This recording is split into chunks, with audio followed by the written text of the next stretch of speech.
Estamos aqui começando mais um episódio do Buzzer Beater, o seu resumo semanal, o seu podcast semanal sobre NBA. E agora nos playoffs, voltamos com a corda toda. Nessa semana aconteceu muita coisa, não é mesmo, Felipe? Tô com ele, Felipe Hagahara. Bem-vindo, Felipe. Tudo bom, cara? Antes de mais nada, tudo bom? Tudo ótimo pra mim, Heitor.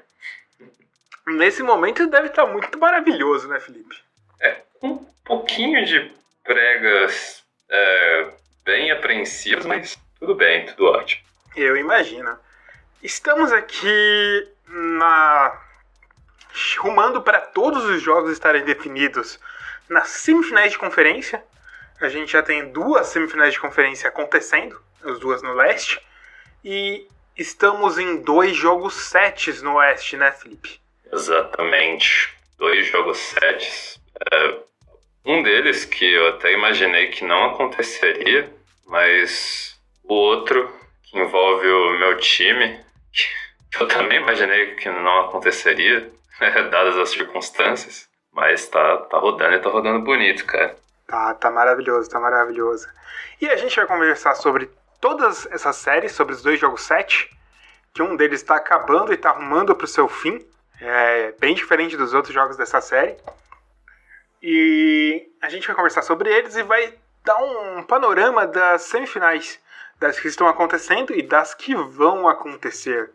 Mas antes de mais nada, Felipe, você tem os seus recados, né? Como sempre, Heitor. Como sempre eu tenho. Pra você, cara amigo podnauta, podcaster, sei lá, não lembro mais como é que se define as pessoas que ouvem podcast, ouvintes talvez.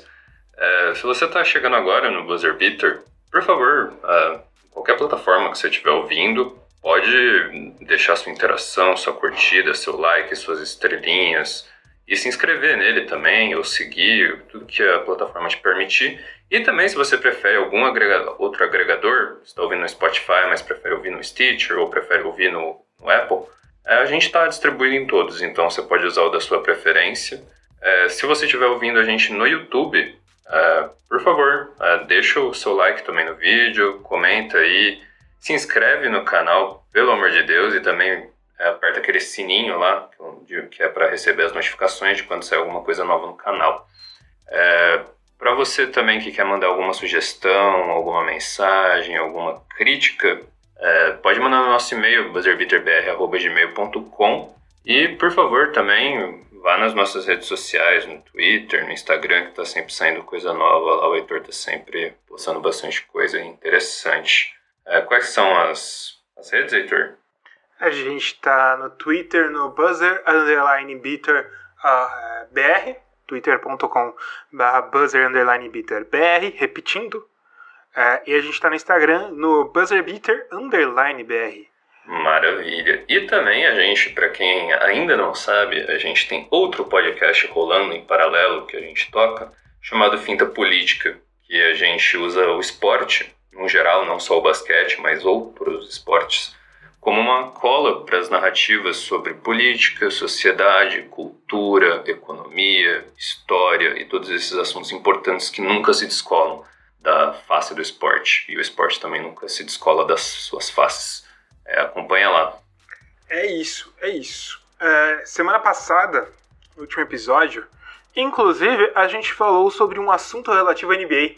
A gente falou sobre os boicotes, podemos dizer uma espécie de greve, que os jogadores fizeram em forma de protesto contra a violência policial sofrida pelos negros nos Estados Unidos, e um caso recente do ataque que o Jacob Blake, um jovem negro, sofreu tomando 7 tiros nas costas. E tiraram algumas ações disso, né, Felipe? Você quer trazer... Vamos falar um pouquinho sobre essas ações que saíram disso? Que até a realização do podcast, que, aliás, não é porque a gente fez, né? Mas tá muito bom. Confere lá, vai lá no feed do Finta Política. Tá aqui também no feed do Buzzer Beater, mas acompanha no Finta Política, que lá vai ter outras coisas além de basquete, que você pode acompanhar também.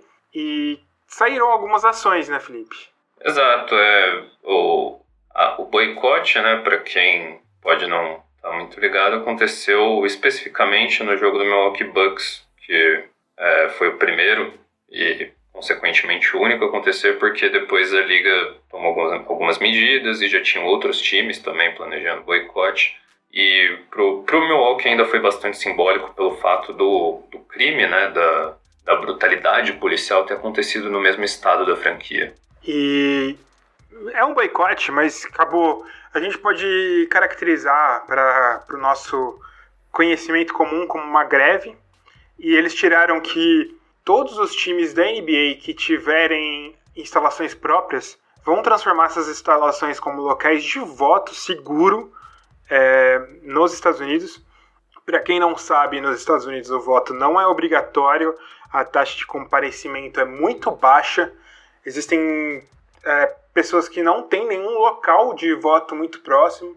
Existem pessoas que não são registradas para votar. Tem muitos jogadores da NBA que não são registrados para votar, norte-americanos. E eles fizeram isso como incentivo do voto.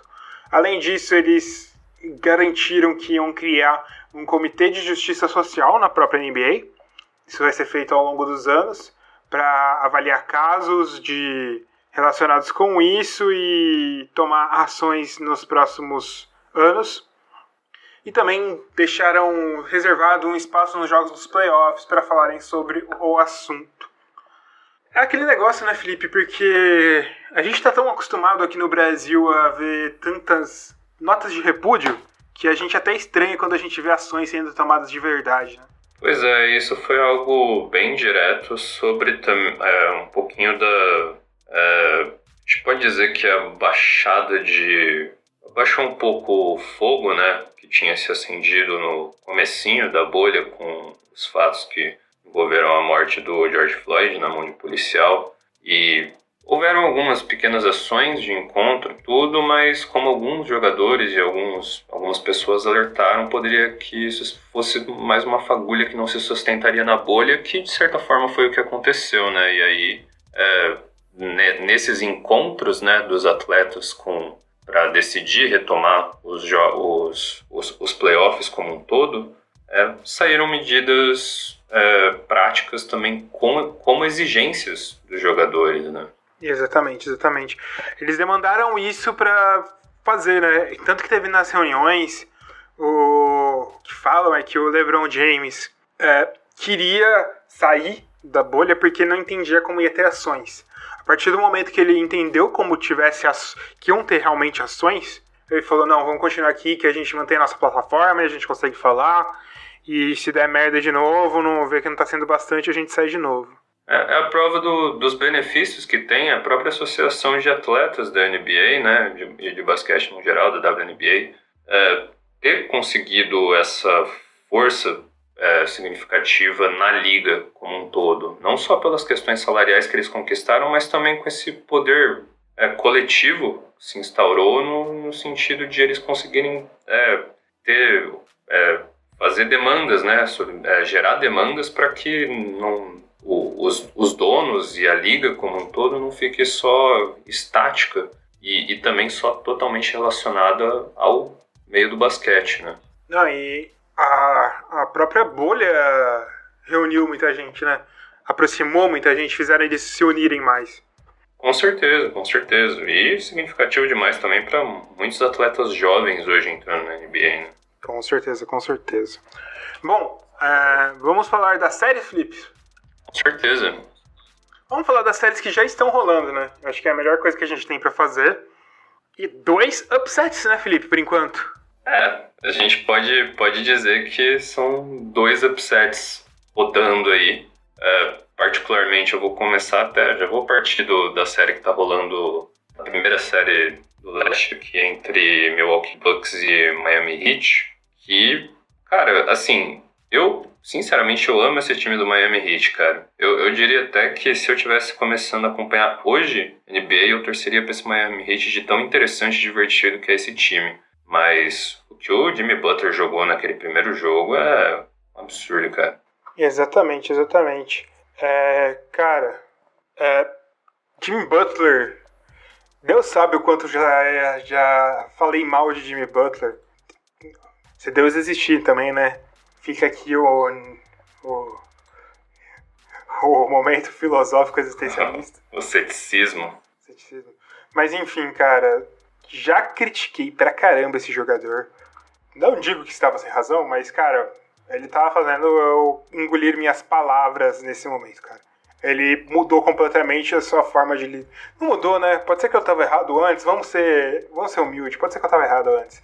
Mas ele tá tendo uma forma completamente magnífica de gente desse Miami Heat, é um grande mentor para esses jovens, é um time com um senso coletivo absurdo, que parece que todas as peças foram feitas, moldadas para serem jogadas juntos, né?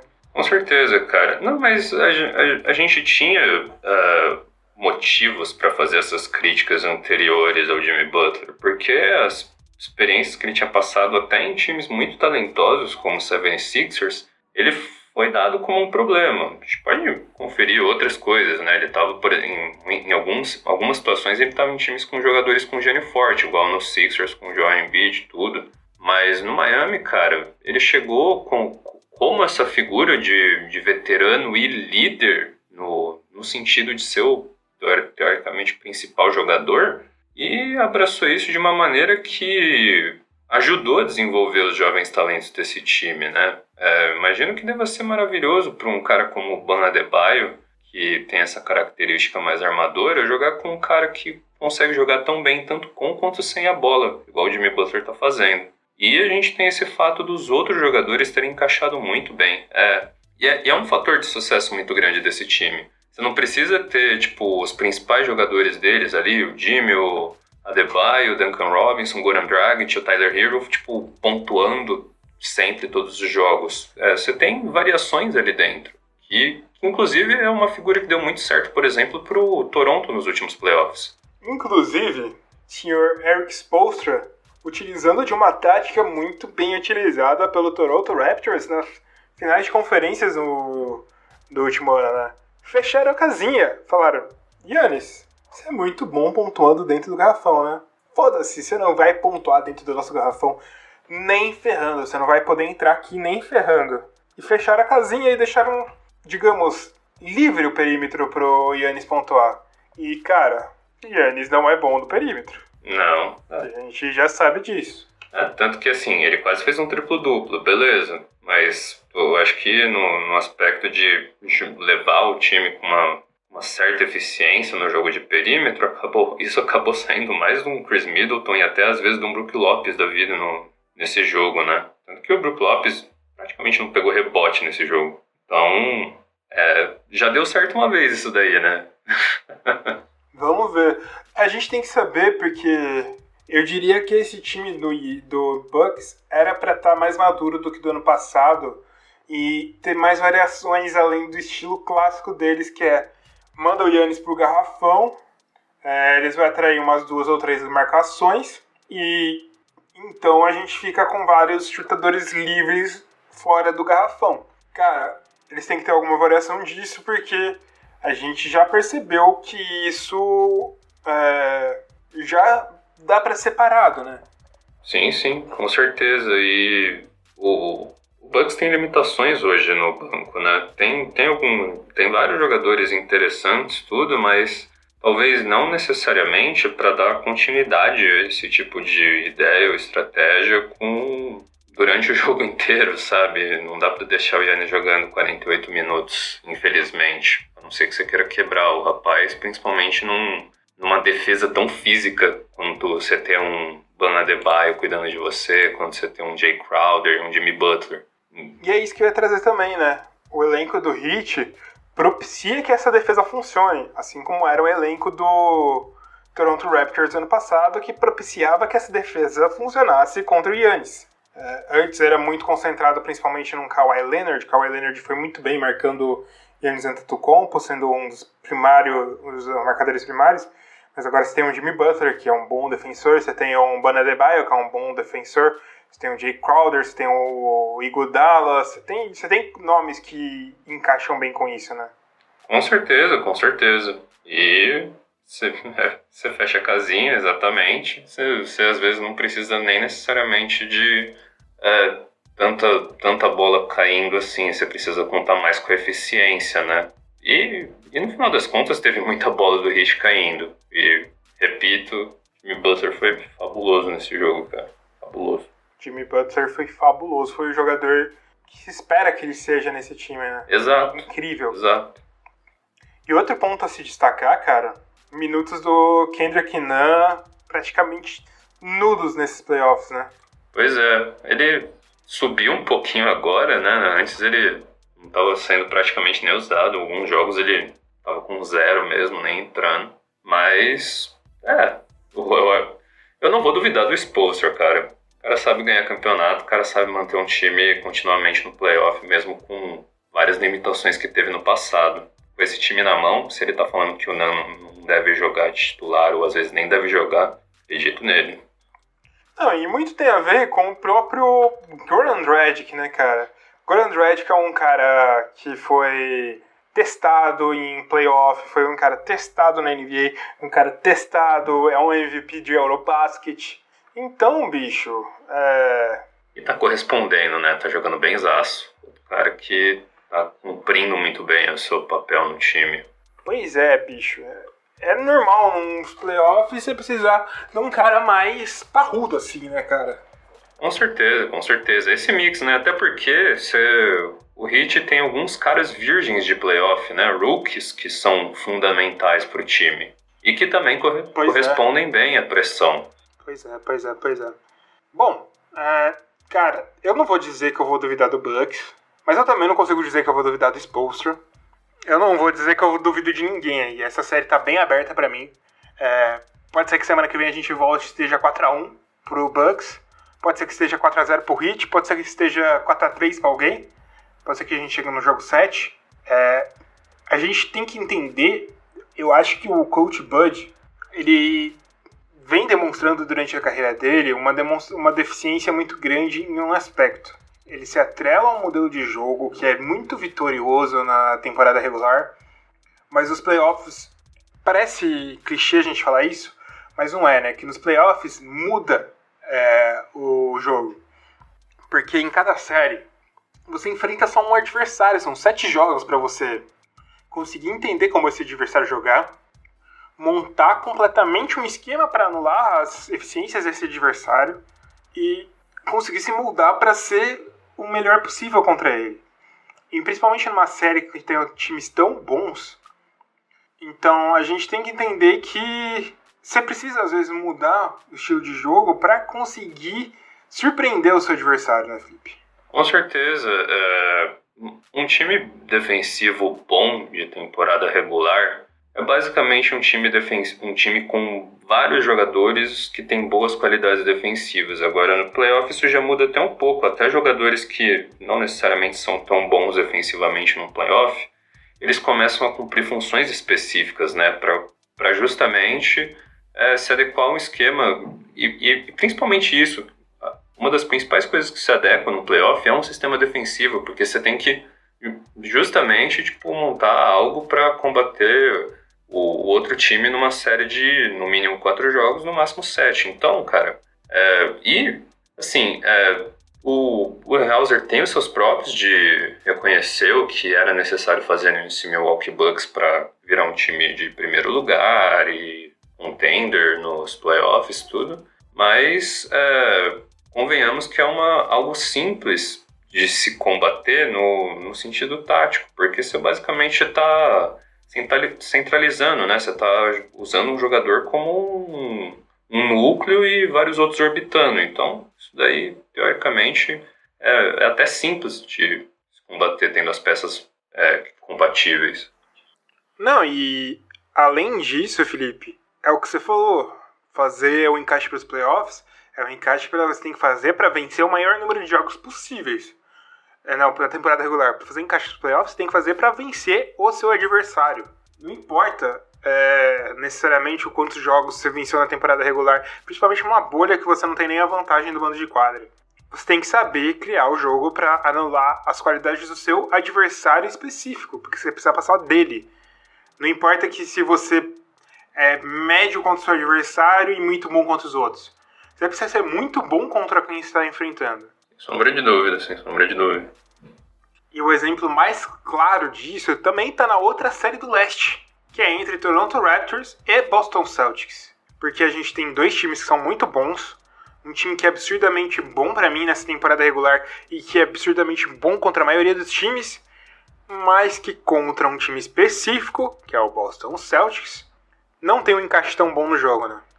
Pois é, cara, e a gente tá vendo que isso tá sendo muito bem aproveitado nessa série, que hoje, especificamente, já virou uma série de 2-0, com uma atuação, assim, fenomenal do Marcus Smart no último quarto, que fez 19 pontos no jogo como um todo, só que 16 no quarto. Mas o encaixe total não tá dando certo. Você tem um Jason Tatum que tá destruindo, jogando bem zaço, aproveitando todas as oportunidades. E esse Celtics aproveitando muito bem para combater as chegadas e a movimentação do Toronto, justamente com jogadores móveis e rápidos, né?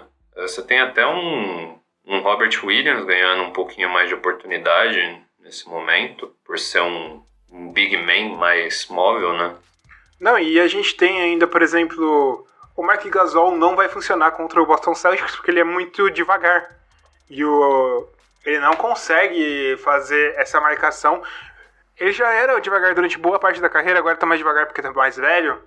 Ele não vai conseguir fazer essa marcação basicamente contra todos os wings do Boston Celtics, mas principalmente contra os centers também deles.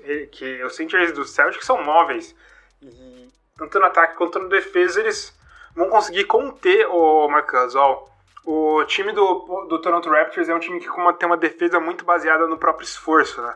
E, cara, no Boston Celtics, no time titular, você tem 3 jogadores incrivelmente rápidos, ágeis e muito gatilhos, que é o Kemba Walker, Jaylen Brown e Jason Tatum. E se um deles não tá bom, o outro compensa o quanto que o outro não tá bom. Você tem um cara que explodiu nesse jogo e salvou muito bem o Boston Celtics, que é o Marcus Smart. Você tem um pivô que é o Daniel Theis, que é um pivô muito inteligente, consegue abrir espaços.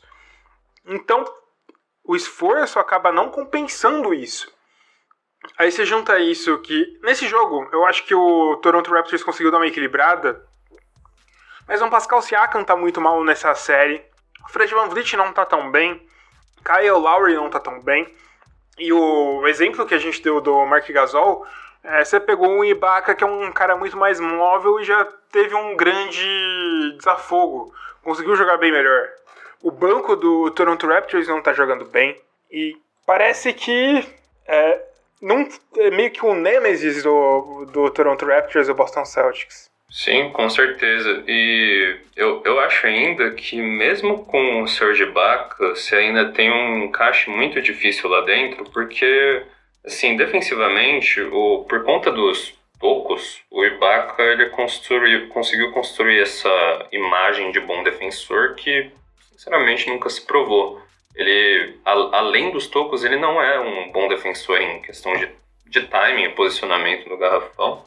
E ele acaba se confundindo muito no perímetro. Então, tipo, você puxa ele pra fora também com esses caras igualmente altos e rápidos, esses wings do Boston, cara, você ainda tem um encaixe muito difícil. Por mais que o Ibaka tenha ido bem nesse último jogo, mas principalmente ofensivamente, né?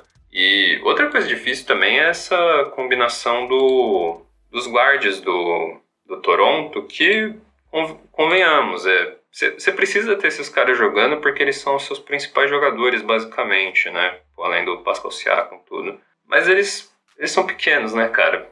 E, assim, o Marcus Smart é um cara que, apesar do tamanho, segura pivô de costas pro garrafão. Então, se você não troca ele desses caras, e dificilmente dá pra conseguir uma troca confiável de marcação com o Marcus Smart, mesmo guardando pick and roll, cara, vai ser difícil tirar alguma coisa, principalmente do VanVleet, principalmente se o encaixe e o one-on-one aí vai for VanVleet e Smart, cara. Não, e VanVleet e Smart, você tem um Tatum que vem se provando um defensor eficiente, que tem a velocidade o bastante para marcar um VanVleet, marcar um Lowry. Você tem o próprio Jaylen Brown, que pode fazer o mesmo. é absurdo, cara. É doido. É doido a versatilidade que esses jogadores trazem para esse time e anulam completamente com o Toronto Raptors. E a gente traz isso porque eu não sei com que outro time nesses playoffs, principalmente nesses 4 que sobraram, eles conseguiriam ser tão bons assim, né? Com certeza, com certeza. E uma coisa que o Tatum vai fazer festa aí, que eu confio bastante, é justamente confiando nessa velocidade, né? E às vezes até infiltrando e batendo de frente com caras que não são tão móveis e forçando faltas de caras que precisariam estar em quadro mais tempo. O Toronto teve problema de faltas com o Gasol, ele saiu cedo. O Anunoby também quase saiu por conta de faltas. E quando você tem esses caras mais indispensáveis assim do ponto de vista defensivo, tirando o Gasol, né, mas tendo problema de falta cedo, aí você começa inclusive a abrir espaço para o Tatum pontuar, que foi bem parecido com o que aconteceu nessa partida de hoje, né? Cara, ele chutou 14 lance livre. Exatamente. Doido. Eu acho que aquilo que a gente falou. Tem que lembrar que no final de conferência do ano passado, o Toronto Raptors estava perdendo de 2-0 e fez 4-2 em cima do Milwaukee Bucks. Ponto. Essa série tá muito estranha. Não tá muito estranha, tá bem perto do que, se você analisar, podia acontecer. Mas não duvido de Nick Nurse, cara. Não duvido de Nick Nurse, porque diferente do Mike Budenholzer, que a gente falou um pouco atrás, ele é um cara que consegue mudar o time dele para conseguir encaixar. E isso é muito importante nesse momento. Com certeza. Bom, Felipe, OKC e Houston Rockets está indo pro jogo 7. O 7, bicho. Eu não esperava, cara. Assim, eu confiava que se o OKC ia oferecer resistência, mas não achei que ia chegar num jogo 7, não. O OKC, falar a verdade, era minha aposta para passar nessa série. Mas eu concordo que depois dos 2 primeiros jogos eu pensei que ia ser varrida do Houston, cara. Essa série tá, digamos, muito estranha, cara. Parece que cada jogo é uma série diferente, porque muda muito. É muito diferente uma da outra, né?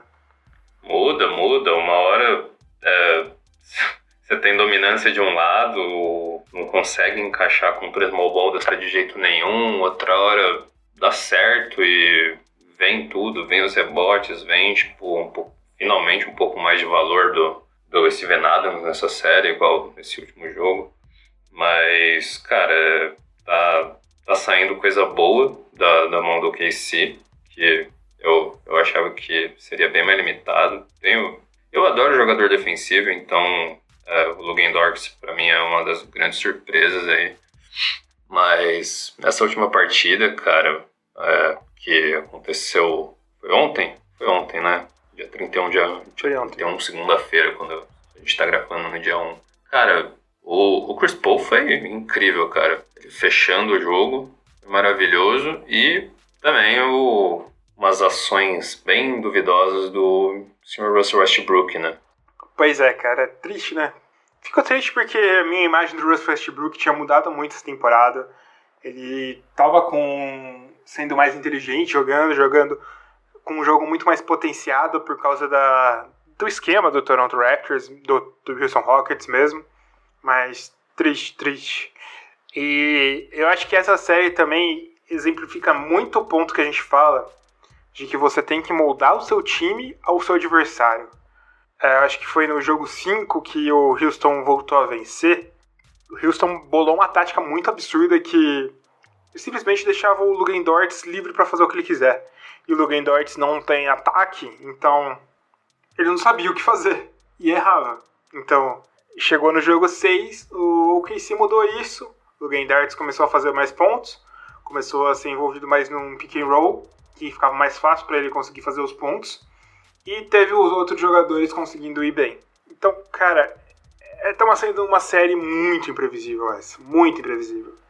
Tá, cada um de um lado, cara. E bastante faísca, né? Acho que é a coisa mais divertida de ver uma série dessa. O Russell Westbrook sempre mordido do jeito que é, brigando. Também é É até o motivo pelo qual eu gostaria muito que esse OKC passasse. Não por birra com o Westbrook, porque eu concordo contigo. Ele teve uma evolução muito significativa nesse Houston, do ponto de vista de reconhecer um pouco mais o papel dele e entender que ele está no time do James Harden, apesar das últimas posses aí do último jogo. Mas ver toda essa briga entre ele e o Steven Adams e os jogadores do OKC durante os jogos é muito divertido, cara. Muito, muito divertido, muito divertido. E, cara, próxima série, a partir de quarta-feira a gente vai saber quem passou. O que esperar de Lakers e OKC e Lakers e Houston? Cara, sendo bem sincero, pra mim nenhum desses times faz muita frente ao Lakers. Eu não ficaria assim, surpreso se até o Lakers nessa série conseguisse uma varrida, porque tem alguns encaixes entre os dois principais do Lakers e o resto desses times que pra mim não faz sentido. Se por um lado o Steven Adams não estava sendo tão positivo nessa série entre OKC e Houston, com Anthony Davis é outra história, cara. Pois é. Pensando em um Lakers e Houston, que é o que você trouxe mais agora, eu imagino duas coisas. O Lakers não tá tão afinado assim, afinou um pouco depois dos jogos com o Portland, com essa defesa de perímetros. Então eu acho que o ataque do Houston encaixa bem com a defesa do Lakers. Mas eu acho que o ataque do Lakers vai maltratar muito a defesa do Houston, cara. Eu tenho muito essa impressão. Porque em boa parte dos jogos a gente vê um James Harden como um grande defensor de garrafão. E James Harden não aguenta Anthony Davis de jeito nenhum. James Harden normalmente ele não pega os principais jogadores de garrafão do outro time, mas ele não aguenta o Anthony Davis de jeito nenhum. Até pra não entrar em problema de falta, né? Querendo ou não, ele ainda é menor do que vários desses caras que ele consegue defender bem e conseguir muita falta cedo é uma possibilidade. Por um lado, justamente pela parte defensiva e até pela necessidade de você ter um cara mais forte lá dentro, uma presença mais forte, o OKC tem esse encaixe, mas aí muda o espectro no outro sentido, né? Tem um ataque muito foda na mão do Chris Paul e do próprio Shai Gilgeous-Alexander, mas o resto do time, o resto do elenco de apoio nessas posições já é outra história. Dennis Schroeder é um bom sexto homem, eu reconheço isso, mas o OKC parece ser um pouquinho, por mais que esteja muito bem alinhado, parece ser um pouquinho mais bagunçado no sentido de o que fazer para tirar vitórias desse Lakers, sabe? Porque o Luka Doncic, ele vira meio que uma peça para tratar especificamente o Houston, né? Foi um ajuste brilhante do Billy Donovan, cara. Eu acho que isso daí precisa ser muito bem... Os louros devem ser dados para ele por achar essa peça. Mas contra o Lakers, o Dort já não faz mais tanta diferença, né? Isso é verdade. Eu quero ver se Luka Doncic consegue ser alguma coisa interessante marcando o LeBron James. Mas eu tenho uma impressão, porque eu acho o time do OKC mais versátil do que o time do Houston. E isso pode trazer um matchup mais interessante contra o time do Lakers do que o Houston. Porque tanto no ataque você tem jogadores que conseguem ir bem no perímetro, você tem jogadores que conseguem ir bem no interior, você tem jogadores altos, você tem jogadores mais fortes, você tem jogadores mais fracos, mais rápidos. Eu vejo um time mais equilibrado, eu acho, do que o time do Houston, porque o Houston ele pode explorar muito bem algumas fraquezas do time do Lakers, apesar de eu achar que o Lakers vai se encaixar mais fácil nisso, mas eu acho que o arsenal do OKC é melhor do que é maior, não melhor, é maior do que o do Houston para atacar contra o Lakers? Dá pra dizer, tem possibilidades, mas assim, eu ainda não sei o que especificamente o Houston ajustaria para tentar conter os dois do Lakers ou, sei lá, talvez explorar, porque quando pegar esse Lakers, o ajuste contínuo que vai ser feito é justamente para tentar limitar o toque ou as posses do Chris Paul, né? E as ações dele. Por mais que não tenha jogadores tão bem defensivamente, tipo, você vai ter vários momentos desse em que você vai ter direção e double teams e até nas trocas. O Chris Paul é um rato de pick and roll junto com o que ele faz com o Steven Adams, né? E se a troca que for feita for com Anthony Davis ou com LeBron James, que teoricamente estariam mais próximos dessa posição, ainda assim o Chris Paul tem dificuldades para atacar contra esses caras. Então eu tô só tentando imaginar mais ou menos qual que seria a resposta, né? Sim. Cara, você tem... Pra essa série dar problema pro Lakers, você tem que ver se o Luguentz Dort vai virar esse grande marcador contra um LeBron James da vida. Ele é um grande Harden stopper. O engraçado é que quando a gente fala o Harden stopper, o Harden ainda faz 30 pontos por jogo na série. É impedir que ele faça 60. Vamos colocar desse jeito. Então, Mas será que ele é um LeBron... Ele pode também evoluir para um LeBron stopper? Eu acho difícil porque ele é muito bom no perímetro, mas ele também tem esse quê de Pat Beverly. Pat Beverly não, mas porque eu acho que o Pat Beverly é muito mais energia do que qualquer outra coisa, mas de ser carrapato mesmo, sabe? Sim, ele é um defensor muito inteligente, cara. Eu tava vendo umas análises sobre a defesa dele no Harden e a maneira com que ele vai por cima do pick and roll, e tem uma coisinha que ele faz sempre toda vez que ele tá indo pra colocar, quando o Harden faz um step back ou vai fazer um pull-up de 3, repentinamente, ele sempre, ao invés de subir a mão, ele abaixa do nada, assim, dá meio que um tapa no ar, que parece que de alguma maneira isso tá conseguindo desestabilizar o Harden. Mas esse tipo de coisa não é o foco do jogo do LeBron James, né? Então, sim. É um negócio bem mais físico e, assim, na comparação, no fim das contas, se for tentar parar o LeBron James fisicamente com o Dort, já fica bem mais difícil. Com certeza. Mas eu acho que vai ser uma série interessante e vai ser uma série, mesmo que seja diferente, vai ser uma série mais pegada do que foi contra o Portland. Com certeza. Imagino que sim. Eu sinceramente, eu ainda vejo a possibilidade do Lakers varrer essa série, mas eu reconheço que dependendo dos ajustes feitos, principalmente no OKC, parece ter mais possibilidades de arranjo, realmente pode ser bem mais pegado. Bom, aí a gente chega pra série que tá acontecendo agora. Nesse momento da gravação, a gente tá tendo o jogo 7 de Denver Nuggets e Utah Jazz. Eu tô chorando já. O Denver Nuggets tá vencendo por 55-43 nesse momento. E vou deixar você, que eu acho que deve ter mais coisas pra falar. Cara... Como que tá essa série, Felipe? Como que tá essa série? Eu tava amedrontado há não sei quantos dias atrás. 3-1. Na gravação do último episódio. Foi o último, né? Então, eu tava assim...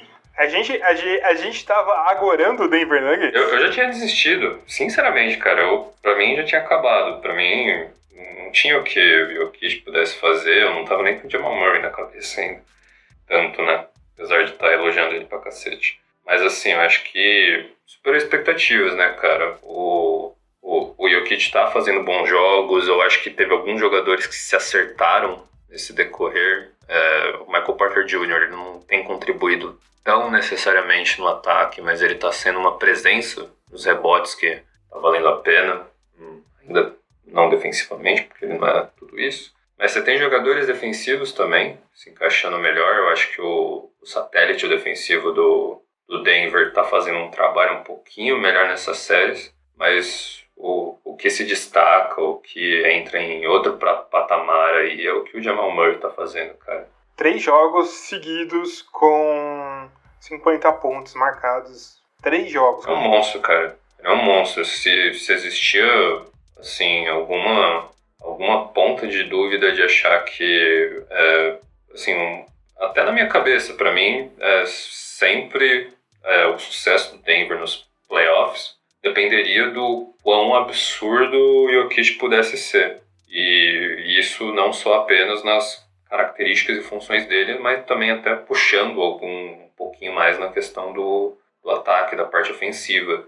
E tem se mostrado, e na verdade já era uma certa forma uma realidade nas temporadas regulares aí afora, era que na verdade quem precisava absorver a demanda de brutalidade na pontuação até para compensar umas performances em volta era o Jamal Murray, cara, e ele pegou, mano, tá carregando.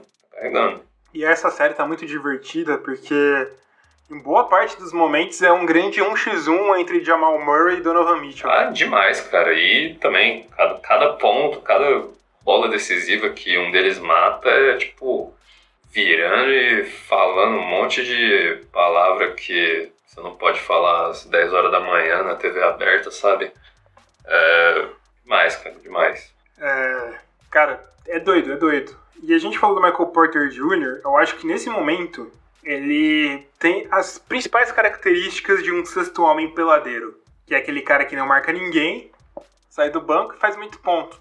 Por isso que ele foi pra segunda unidade. Sim, foi perfeito.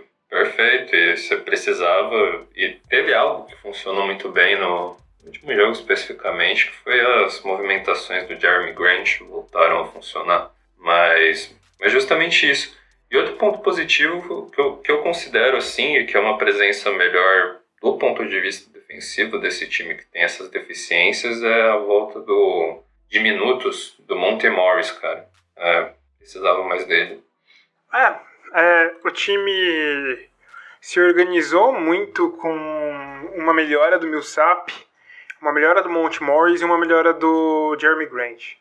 O Millsap, e o Torrey Craig também sendo muito importante. Eu acho que Denver, mesmo que perca, que não é... Se você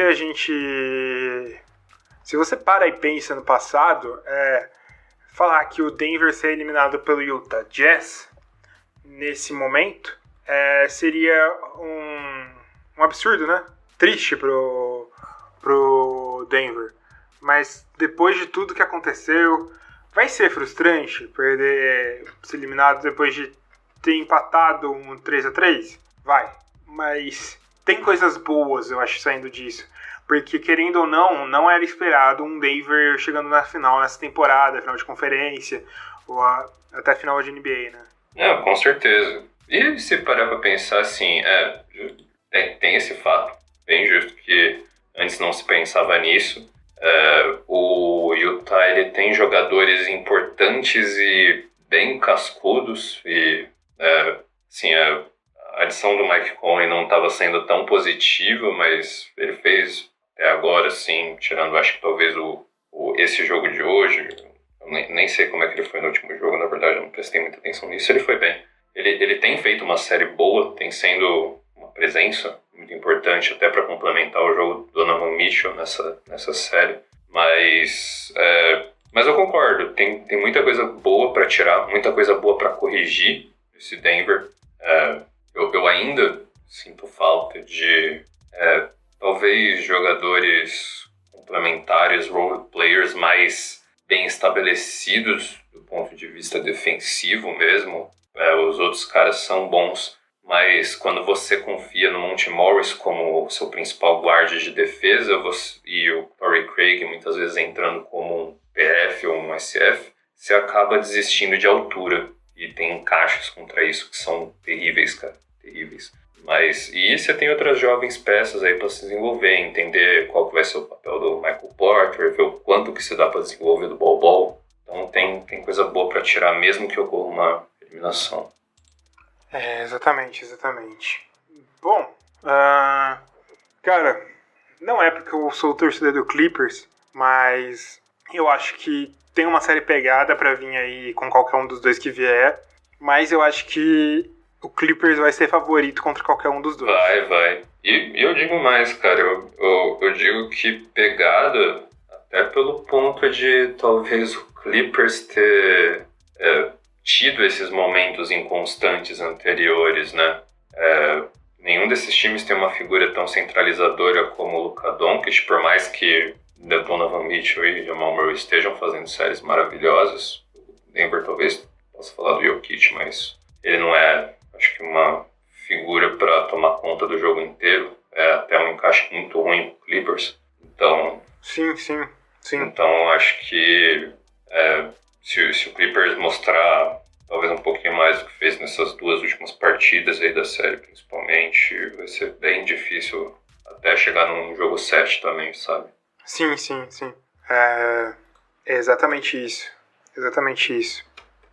Eu acho que a gente ainda tem, pro lado do Clippers, uma mudança que nos últimos 2 jogos o Clippers veio bem. As últimas 2 vitórias foram 2 vitórias maiúsculas, 2 vitórias que o Clippers não pareceu tá como que eu posso dizer, em desvantagem. Tipo, não parecia que o Clippers ia perder aqueles jogos, 2 últimos jogos, em nenhum momento. Então isso traz uma grande vantagem. Principalmente no jogo 5. O jogo 5 foi absurdo. O jogo 5 é o que a gente imagina desse Clippers do momento que ele foi montado. E se tiver uns 2, 3 jogos do Clippers assim nessa série, parecendo que engrenou, então eu acho que é muito difícil do Denver ou do Utah conseguirem qualquer coisa. Mas se não tiverem esses jogos, aí pode acontecer alguma coisa que é bem bizarra. Com certeza. Eu gosto de acreditar que... Eu queria falar que eu acreditava bem firme na classificação do Denver, mas o Utah já aproximou pra caramba agora. No final do 3º quarto, nesse momento que a gente tá gravando. Mas... Donovan Mitchell voltou encapetado do intervalo. Tá doidão. Mas eu vou dizer que se meu Denver passar, vai espancar essas graças do seu Clippers, Heitor. Boa. Se for um confronto Denver e Clippers aqui, a gente faz um pod extra só pra bater alguma aposta no final. E ficar se insultando. Só aceito se rolar insulto. Exatamente. Bom, Felipe, acho que é isso, né? É isso. Passamos sobre todos os jogos, todas as séries. Enfim, continue acompanhando o Buzzer Beater no seu feed de podcast favorito e no YouTube. Continue acompanhando o Finta Política no feed de podcast favorito. Acompanhe a gente nas redes sociais e semana que vem a gente tá de volta. Falou, galera. Tamo junto. Valeu. É nóis. Falou.